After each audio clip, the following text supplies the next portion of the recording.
When prepping a lower extremity, once again, remember the principles. We always want to start at our incision site, and we always want to work towards the periphery, going from clean to dirty. So most of the time when you're doing a leg, you're going to have a 10-15 drape on, covering the tourniquet to keep excess fluid from getting under the tourniquet during the case. So even though the 10-15 drape came out of a sterile package, we don't want to hit the 10-15 drape with our prep. However, some of our surgeons want you to do that. As long as you keep the principles of once you touch it, you need to throw out that prep stick and get a new one, then that is fine. So if we were doing a total knee, we would start at the knee. We're going to do our 30 seconds over our incision site with a back and forth motion to make sure that we're driving the Chloraprep into the other layers of the skin.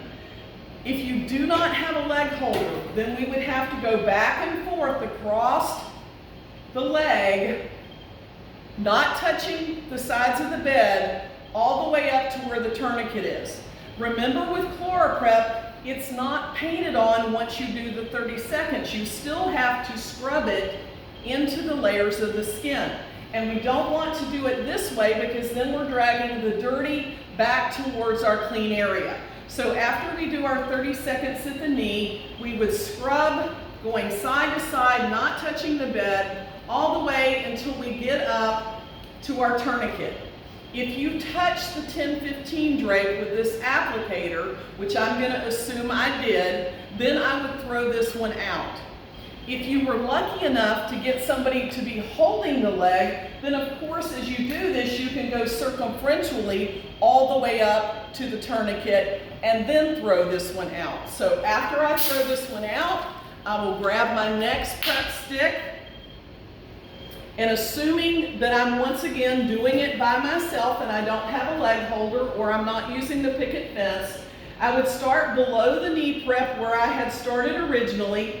Once again, scrubbing back and forth, going down the leg from clean to dirty, making sure that I don't touch the sides of the bed.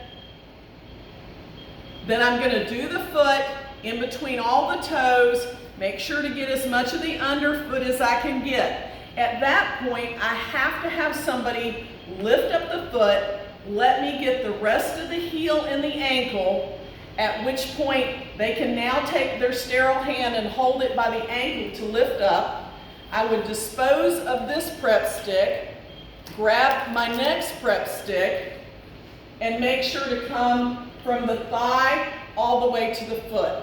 If I was lucky enough to have a leg holder from the beginning, then once again I would be able to go circumferentially from below the knee incision site, scrubbing circumferentially all the way down to the foot and do the foot last. So if I had a helper, I can do this with 2 Chloraprep sticks, assuming that the leg is not overly large.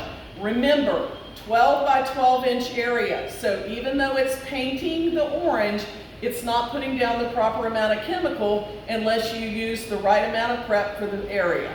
But on George's leg here, he could definitely get by with 2 prep sticks if I happen to have a leg holder.